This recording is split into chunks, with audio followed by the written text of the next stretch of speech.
Okay, back with you on the Bronx Buzz. I am thrilled. I was just having a conversation with one of our guests about how important music and art is in the borough of the Bronx. It's our culture. It gives us strength. It gives us, to me, everything. It opens our kids' minds up. And so it is thrilling for me to welcome the director of Bronx Art Space. It is Sabine Schumacher. Nice to see you, Sabine. Thank you for having me, Gary. And she brought one of all of our favorite artists. It is Lady K Fever. Nice to see you, Lady K. Let's just introduce you as a New York-based street artist, activist, educator, specializing in communities. Nice to see you. Nice to see you. Thank you for having us. Good. Thank you for joining us. Let's just talk about Bronx Art Space. Sabine, get a little background. Tell us about where it's at. How did it get started? And what are you working on these days? Sure. Bronx Art Space was founded more than 15 years ago by Linda Cunningham and Mitsu Hadishi, both artists who moved to Mott Haven and wanted to kind of create an artist community around them. And we're in this old storage building on East 140th Street in a raw space and set up shows, kind of like pop-ups. And about how long ago is that, if you don't more mind? than 15 years. Okay. They found the building in 2000, and I think it started around 2007 that they, occupied one of the raw spaces that didn't have renovation yet, and they used that space to set up exhibitions and also, like I said, creating an artist community and doing this over a couple of years. There's always the good friend that says, you know what, you have to do this in a more professional way. And why don't you make it into a nonprofit? And Linda and Mitsu at this time said, oh my God, we have enough to do. But because they were, Linda especially, developing that building. And so, but they did it. And Linda found a young woman, Steffi Lindquist, who became the first director of Bronx Art Space, who also, with her professionalism, put Bronx Art Space on the map. On the map. And when did you? I want to move it ahead. When did you get to the space that you currently occupy on Oneida Street? That actually, we are now at 700 Oneida, Hunts Point. That happened good 2.5 years ago.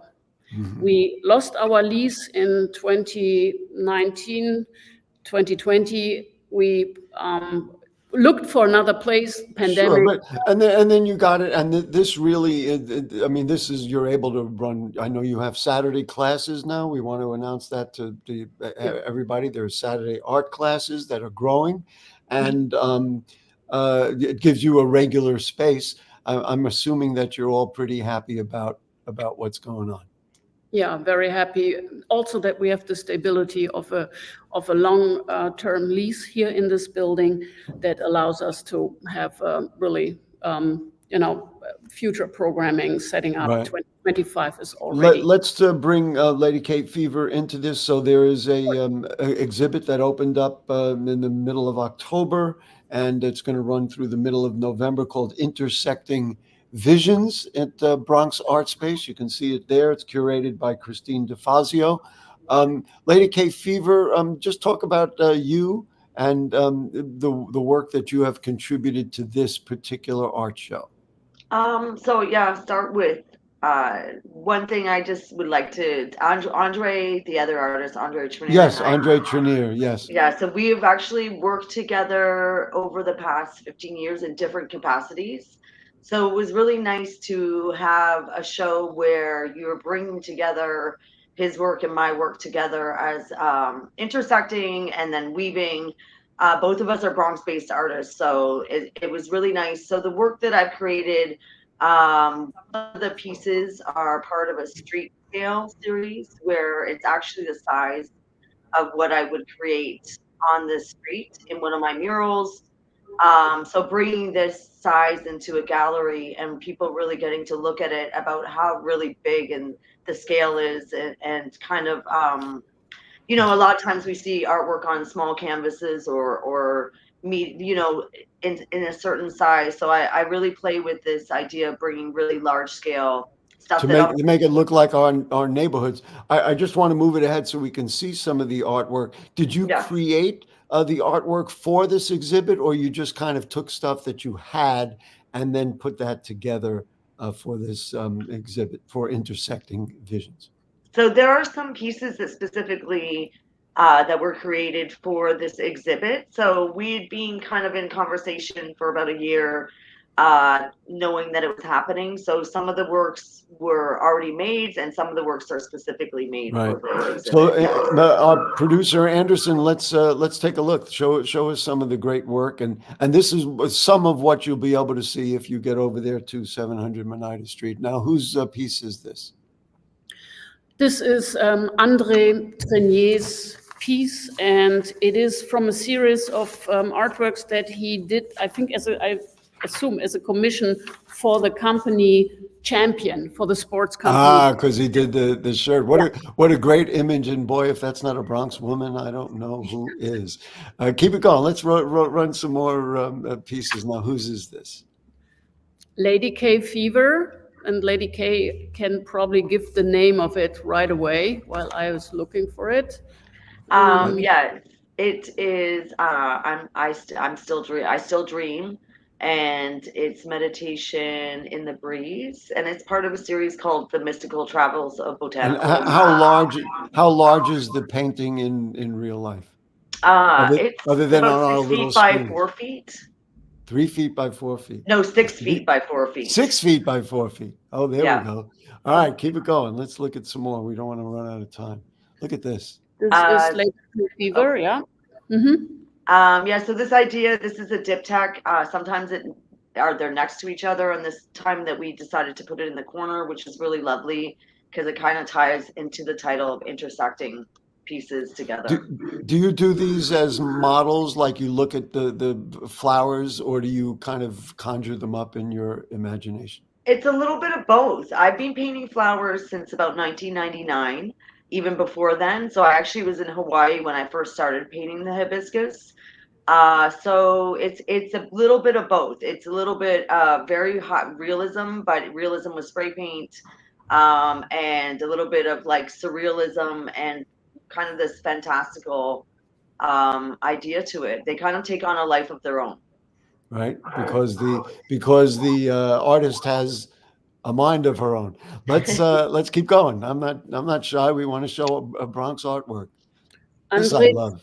This is beautiful. Is also André Trenier, and also with two kind of also a diptych, and it's beautiful. We don't have to try and explain for him. I mean, we can just enjoy it as it is. We don't have to stretch. I don't know how many more we got, Anderson. We have a couple more. This is the latest André Trenier, and that's 2024. And what I personally like is the way, he's depicting himself in this position, kind of turning into the painting, and then his famous sneakers in front and this wild in the back. I really think it's great, that he's also inventing. It says Bronx to me again because of the way he looks in there and the way he dresses, but also in our imaginations and in our minds, we see a lot more than is right in front of our faces. Let's go. I think we got like 3 more. This is out of this Champion series too, and I learned that he drove around. He put it on a box truck and drove around Miami, I think, in order to promote. Wow, what a great! And how large? How large? I guess it's the side of a truck, right? Yeah. Long length of a box truck. Beautiful. Keep going. I think I'm counting 2 more. Yeah, same series. 2 people, 2 models with Champions logo. Right. Wow, Champion was very smart to get him. And one more. And also one of the newer ones, also André Trenier, the little girl, just again, the way he's depicting children, the seriousness and colors. It's just the shadows on her face. It's just beautiful.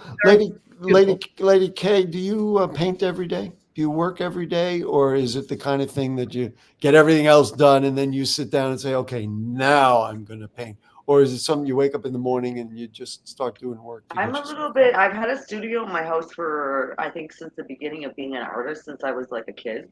I've always had a creative space. So I live, eat, breathe, paint every day. And in terms of seeing your artwork like in an exhibit like this, is it educational for you? Like, do you learn something and say, "Oh, I painted this, but now I see it in this context, so I have a different feel about it"?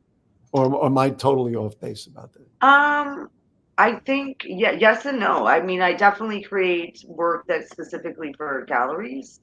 So I mean, you're always learning with exhibits. It's super fun to see your work, even if it's hung, a little bit different, or like with the Fever, the piece that you see in the background, with Sabina right now, that piece is being hung lower. So it was really nice to see it hung like a foot or two. There's a specific height in the gallery that you hang paintings. I worked as a museum educator for many years. So it was fun to see that hung at a different level because you see things in a different way. So also every space is different. And that's what I find.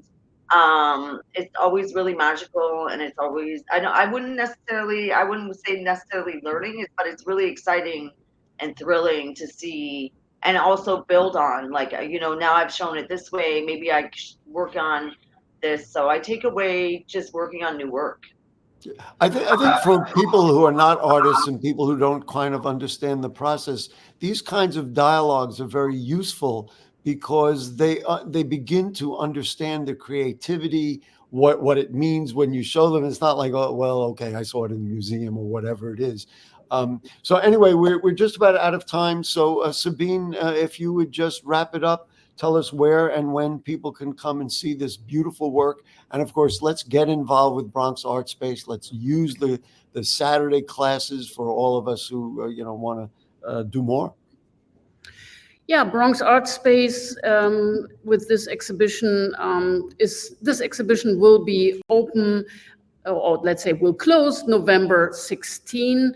But until then, you can come to Bronx Art Space Thursday, Friday, 2 to 6, Saturday, 12 to 5 p.m. and see the art in person. And It's just everything is wonderful. free. And everything is free. Listen, That's it's important. just wonderful. This to me is what makes the Bronx unlike anywhere else. We just have great artists, and the expression just says who we are. You just had to look at the pieces here and know exactly who we are. Lady K Fever, keep on it. Thank you so much. And we really appreciate who you are and what you do in the borough of the Bronx and how you view who we are. We appreciate that.